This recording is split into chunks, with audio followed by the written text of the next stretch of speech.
What's up, drivers and dreamers? I got you a 2-for-1 today. We're going to talk about a phrase that's commonly used in this industry that says, well, it pays for my fuel. And we're going to talk about how hard it is to get a CDL, or a commercial driver's license, right after this. It's not hard at all. Bobby got one. He's got a point.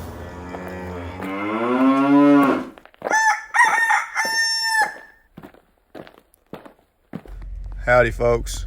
Welcome to this episode of Trucking with Bones, a show that is generously informative, painfully honest, uniquely car hauling, and quite often boring. All right, here we go. Welcome to Studio 825, otherwise known as the Mothership. What's up, folks? Coming to you from the cockpit of the Mothership, Studio 825. Today we have for a co-pilot the next best thing. He once again forgot his medication. We'll have to get him on a plan with that. And for your pilot today, we have Bones. We expect smooth sailing and we have clear skies, but not terribly smooth roads. California roads really blow chunks. Anyway, so I wanted to talk about a term that I've heard used quite often, and I want to talk about whether or not it really makes sense to apply the term to your daily business model. I tried it. For me, I decided it simply didn't work. But I'm not going to say it doesn't work for you, so we're going to throw it out there and see what you guys think. Hopefully this road will stop bouncing us around to the point where the camera will stay focused. Anyway, so the term is, it pays for my fuel. And what they're talking about is these cheap little junk cars that brokers keep putting on the board, often for far less than you could get a wrecker truck to move it for. I've seen stuff put on the board for 25 and 50 bucks, and you can't get a wrecker truck to touch it for that. A local guy that would like to put a little extra fuel in his tank won't even touch a load for that. But car haulers will, all day long. Blows my mind, makes no sense. But so the basic idea is that, so let's just say that you are in, let's say you're in Memphis, Tennessee, and you managed to book a load, but it's not in Memphis. It's over in Little Rock.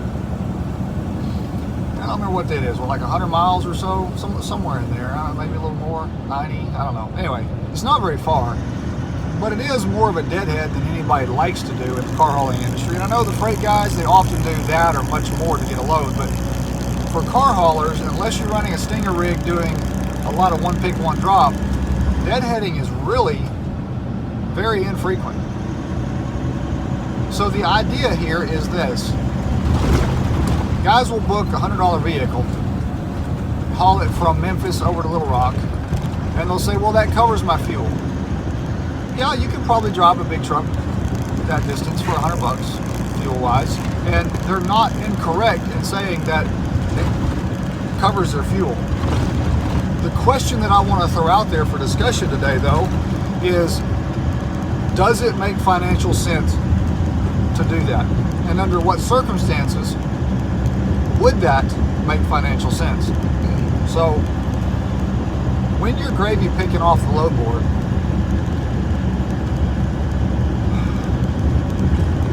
let's say you got to drive 15-20 minutes to pick up that $100 car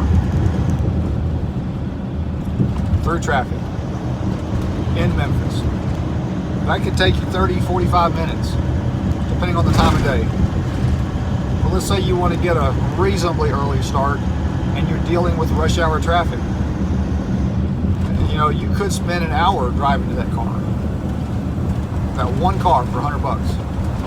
But let's say you decided you really wanted to avoid that traffic and you got up super early. Now there's a drawback to that. I'll try to remember to come back to that in just a minute. So you head out.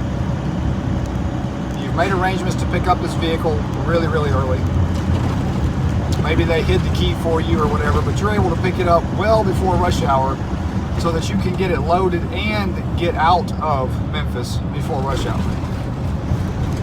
Now, in most circumstances, that would be good time management. I mean, it would make sense to get out of rush hour and all that. So, but by the time it's all said and done, you've got a solid hour invested in that car. By the time you drive to it,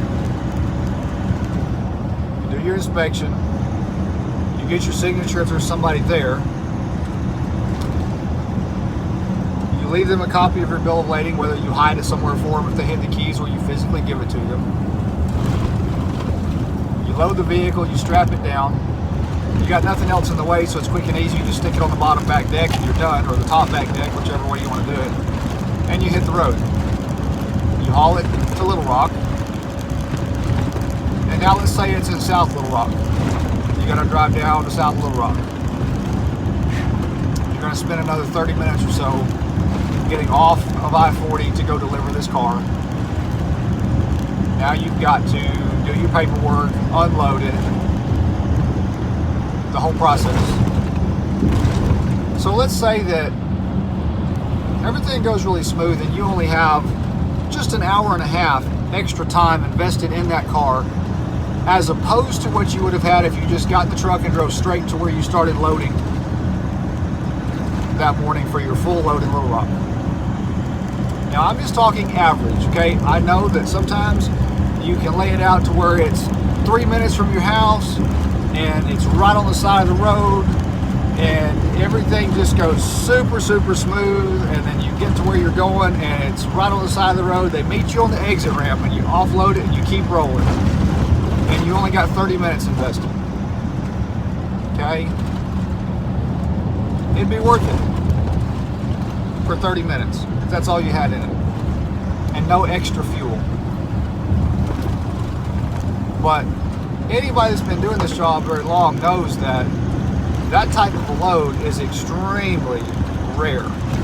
Would you say, but the car's paying $1 a mile? Yeah, it is. Roughly, depending on whatever the total mileage is, and I'd have to look it up to see. I don't remember for sure, but we're talking just the general principle, the idea here. So you get that vehicle offloaded, and then you move on to your primary load that you're there to pick up, and you've gravy picked it. It's scattered all over Little Rock, maybe clear on up to Fort Smith by the time you get fully loaded, heading on out towards Denver or points west. That's worth the effort of going out of the way to, well, not necessarily out of the way, but it's worth the effort to make a long haul. So you've got a pretty good load put together, but you had to gravy pick it. It's scattered out. So let's say you're running a 7-car trailer and you're going to have a full load at 6 because your top deck is all larger units, pickup trucks, large SUVs, something like that. So you got a nice load. Now you've handled this $100 car. By the time you're done with it, it's 10 o'clock in the morning. You got it unloaded. You got your $100 that covered the fuel, and now you start with your loading. You work through the day, you get everything picked up in South Little Rock, which hopefully you had. Then you move on up to North Little Rock, you get some stuff there, and then you move on up to Fort Smith, and you get your last of number 6 on. There's a nice little Ford dealer up there that I picked up quite a bit of stuff from, or delivered to. I think it's a Ford, maybe it's a Chevy dealer. I don't remember. Anyway, too many dealers here and there, they all start looking the same. By the time you make it to Fort Smith, it's 5:30 in the evening. The place you were picking up from is closed, refused to make any after-hours arrangements for you. So now you're going to have to wait until 8 o'clock the next morning before you can get loaded. And I'm just saying, maybe it didn't work out that way. Maybe you got the whole load on. But did you know you were going to be able to do that to start with?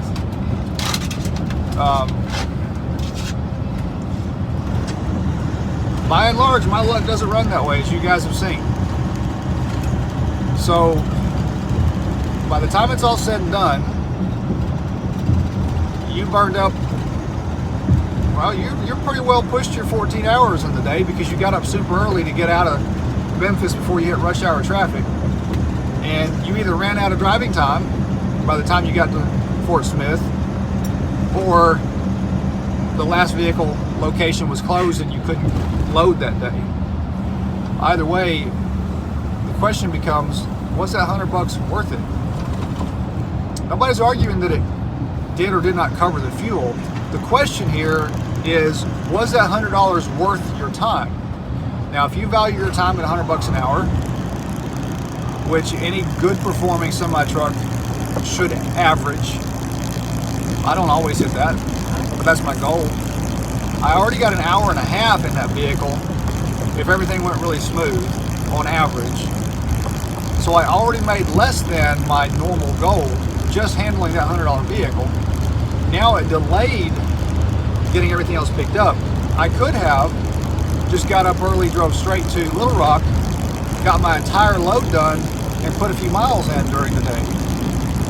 Now I realize this is all hypothetical, and I realize that not every single situation is going to lay out this way, but by and large, after having dispatched multiple trucks over the years and watched how it frequently works, I've come to the conclusion that for me, those cheap junk vehicles cost me more than the value of the vehicle, what that vehicle paid.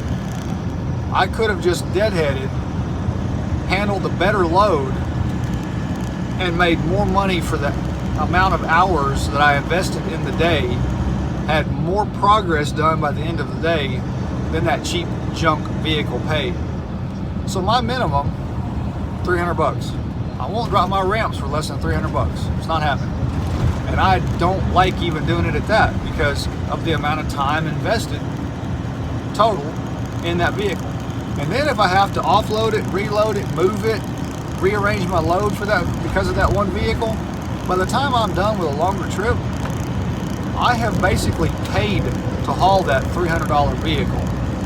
Now obviously I'm not going to have a very long trip for $300, but maybe that vehicle's not going the full length of the trip, but I still had to rearrange a couple times to get other vehicles on.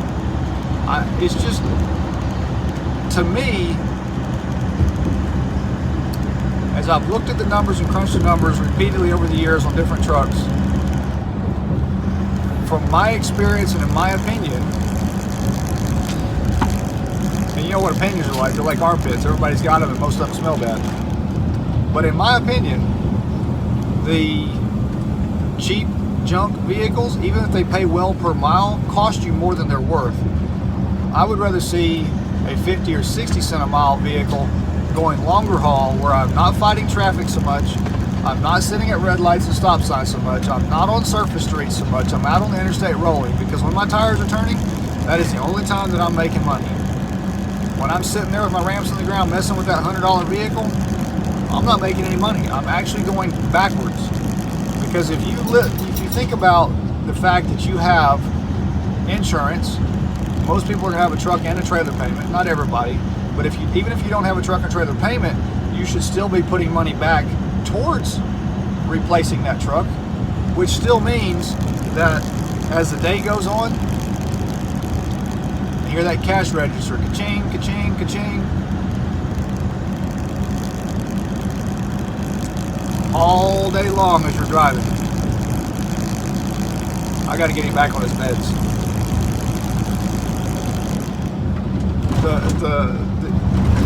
The bills are piling up all day, whether you're making money or not, because you're going to have to make that insurance payment at the end of the month, regardless of what you did or did not transport. You're going to have to make that truck and trailer payment or set those funds back every month, regardless of what your truck or trailer brought in. So all I'm saying is there are some cases where it probably does make sense to pick up something cheap like that, but look at it very carefully. Don't look at just, does it cover my fuel? Because most of the time, yes, it will do that. Also look at, is it worth my time, or would I be better off skipping it and going straight to the better load? And that's going to be a case-by-case basis. So I'm not saying one way or the other that it's not worth it ever, that it just doesn't make sense. All I'm saying is look at each one carefully and don't just look at, does it cover my fuel? So anyway, that's another rant for the day. Y'all have a good one. Hey, drivers and dreamers. Mostly this one's for the dreamers. So I get questions every now and then saying, how hard is it to get a CDL? I guess there's two components to that. If you're book smart, you'll pass the written test easily. If you're not book smart, you may struggle with that. If you're hands-on, you'll pass the driving test easily. If you struggle with hands-on, it may be a little more difficult. So I'll tell you my story real quick. I had no intention of getting a CDL, but a friendly state trooper told me that it was in my best interest one time when he pulled me over driving and I didn't have a CDL. Yeah. A little bit of an outlaw there, I guess. But I didn't know I needed one. I had an old military deuce and a half, and it had a little bitty case 450 bucket loader, track loader, like a dozer, but it's got the bucket on the front. And I was going to go help a friend of mine clean up his farm a little bit, some old fence rows and what have you. He was trying to do some work on that. And so I was driving down through town, and the state trooper fell in line behind me. Of course, I got real nervous because I was just sure if he pulled me over, there was bound to be something that he found that wasn't right. I mean, for those of you that are out here on the road, you know how that works. If they want to give you a ticket, they'll find something. So, sure enough, he followed me all the way through town, waited till we got out the far side of town to a spot where he could safely pull me over. Asked to see my license, registration, all that good stuff. Well, I had just purchased the truck, and I had a tag and I had a title to the vehicle that I was going to transfer the tag over to that truck. And normally you'd have about 30 days, and they just say, all right, well, make sure you get it done. Well, there was, let's just say, quite the list of things that he found that weren't up to his liking, including the fact that I didn't have a CDL, and he considered it to be a commercial rig, even though I was just going to help a friend out. And I didn't have a commercial driver's license. I didn't have a commercial insurance policy. I didn't have a tag on the truck. I had no registration. And there were some other things he said he could have written me for, but decided not to. And I was appreciative of that. But when it was all said and done, he said, come to court with a CDL and we'll get it dismissed. I said, okay. So I went down to the local DMV and I picked up the little commercial driver's handbook. Read through it a couple times, and went and took the test, got my permit, first attempt. I got a Class A with, I believe they called it a 57 restriction, meaning that no air brakes, because my truck didn't have air brakes, and I didn't think my truck would have passed an inspection anyway. So what I did was I just went and rented one of those larger U-Haul trucks, and I tested in that. So I got my Class A CDL before court, and I went back and I presented to the judge. I took the time to dress nice and very polite and respectful, and the trooper stood up and told the judge that I had been very cooperative and respectful, and he recommended dropping the case if that was okay with the judge. And the judge agreed, and I paid court costs of $100-something, and it cost me $75 for the license and a couple $100 I think it was to rent the U-Haul for one day. So For less than 500 bucks, I had a CDL. But it was just a Class A with both a, let's see, I actually had two restrictions. I had a combination restriction and an air brake restriction because when I tested in a straight truck. Now I could have just got a Class B, but somehow I ended up getting a Class A. I didn't really know much about the difference at that point, but that's what I tested for, so that's what I had. Worked out fine. Held on to that for quite a while, and then my church got a bus. It's an air brake bus, and it was 63 passenger, I believe it was. Requires a P endorsement, which is different than an S endorsement for a school bus. There's a lot of similarities, but it is a completely different endorsement. So I got my P endorsement. Made a couple trips to Arizona and back on mission trips with the youth group. Went down to Florida and back. Went up to Wisconsin and back. Went up into Kentucky and back. A lot of local stuff. Had a great time with that bus. And then I decided I wanted to upgrade to air brake and combination. And at that point, I had gotten into heavy equipment and bought a truck, bought a trailer, scheduled a test. Had to go back and get my air brake permit added to my Class A license. And then I went and took the written test. I went and took the driving test, passed it first time. I'm not book smart, or I'm fairly hands-on. I'm not that book smart, but it's a fairly simple test if you've read the information to know it. And so I passed all of them first time, and I am now a Class A CDL holder with no restrictions and a P endorsement. Now, I don't have hazmat, I don't have doubles and triples, I don't have any of that stuff, never had the need for it. But I believe I got my initial CDL back in 2006. So anyway, to the question of how hard is it to get it, it's going to be different for everybody. You know, some people test easily. I don't get test anxiety, so I test easily.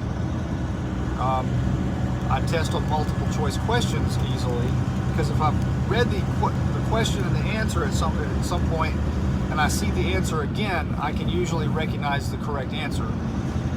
If you just ask me for the correct answer outright, good chance I won't be able to tell you. But for testing purposes with the multiple choice, which is the way, at least when I went and got mine, that's the way it was all set up. So for me, it was really easy to do the written. And I grew up on a farm, driving tractors, pulling trailers, hauling stuff. So backing and all that, that's super, super easy for me. And the longer the trailer, the easier it is to back. Now you got to plan a little sooner, but it doesn't jackknife near as quickly. And if you just remember, if you want the trailer to go to your left, push the bottom of the steering wheel to your left. If you want the back of the trailer to go to your right, push the bottom of the steering wheel to your right. The trailer goes the direction you point the steering wheel, but you got to remember it's the bottom of the steering wheel, not the top of the steering wheel. And the more you do it, the more you get to where it's just muscle memory. You're not even thinking about which way do I turn the steering wheel. It's just a natural part of. It's no different than brushing your hair. You know, once you've done it a few times, you don't have to think, okay, pick up brush, pick up arm. You know, it just becomes part of what you do. You can be carrying on a phone call, you know, and just back right into a backing spot, so a parking spot. But it takes practice, and some people are able to convert that view in the side view mirror to which direction to turn the steering wheel easier than other people. And everybody's different. Now you also have the option of going to a CDL school, which I've heard of them as cheap as $2,000 or as much as like $7,000 or $8,000. I never went to one. I've talked to people that have, and the only advice that I can have on that is, well, it's a couple things. See if it's an accredited school. Get online, read the reviews. One of the biggest complaints that I've heard is a lot of these truck driving schools will remove the bunk in the back and they'll put seats in there, and so they'll pack 6 or 8 people at least into the back of one of these trucks, and you get out and you ride around all day. And once in a while, you'll get just a little bit of seat time. The rest of the time, you're just sitting back there watching. And it's not doing you a whole lot of good. You need seat time. Get a school that will guarantee you seat time, a reasonable amount of seat time. Otherwise, you may come out with a CDL, but that doesn't mean you're actually going to be comfortable and competent behind the wheel. And that CDL, that is your livelihood.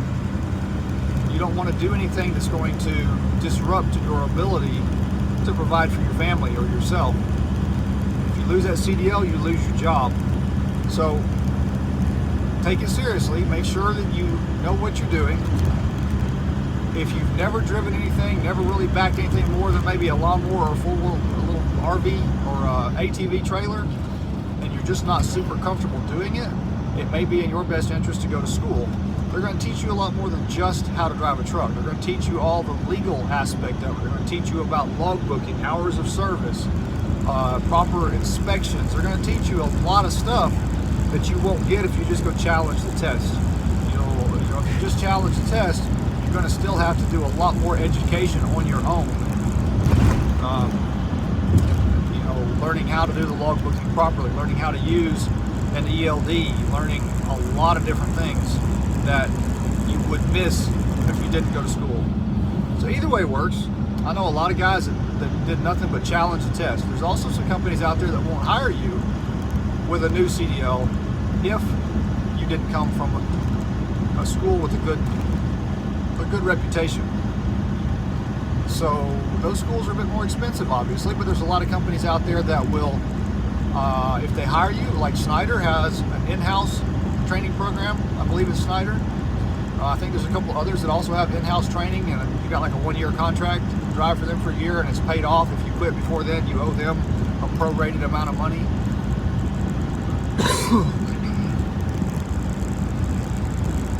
So it's not a hard job, guys. Truck driving is easy for me. It's a good job, a lot of potential. You get to see a lot of country, if that's what you're looking for, or you can have a local gig, some sort of local regional something. If you got family, you still want to stay home, be home pretty regular. You still make decent money, maybe in the 60 grand a year range. If you're a specialty driver like hazmat, you can probably still do 6 figures or right at it, and be home every day or every night, depending on what your job is. But it's going to be a specialty division, and a lot of those guys may hesitate a little bit to hire you straight out of school with a fresh CDL. So unless they offer a good training program once you start, that's an awful lot of responsibility to take on when you don't have any just driving experience. Handling a truck experience in traffic, on curves, braking, just the basic experience that you will only get by seat time and a lot of it. So, but there are companies out there that will hire you, will train you, will give you that chance. You just got to get that CDL. So anyway, hope that answered a few questions. CDL's typically not hard to get. Just depends on what you're good at. For those of you that hung on until the end, thank you for supporting this YouTube channel that shows life on the road as a car hauler and makes an attempt at providing honest and up-to-date information about how to succeed in the car hauling industry. We appreciate every one of you that subscribes and shares and likes these videos. A big thank you from Doggo.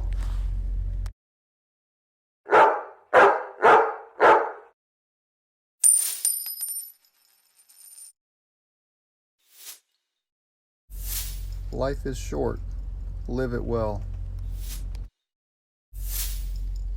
Surround yourself with important people. Choose your saddle partners carefully because they may turn on you without warning. Set a good example for tomorrow's saddle partners. Make sure you can look yourself in the mirror. The best view of the world is between the ears of a good horse. Never fail to look for the beauty in the world around you. Live your life in a way that inspires your children to go farther and be more. No regrets.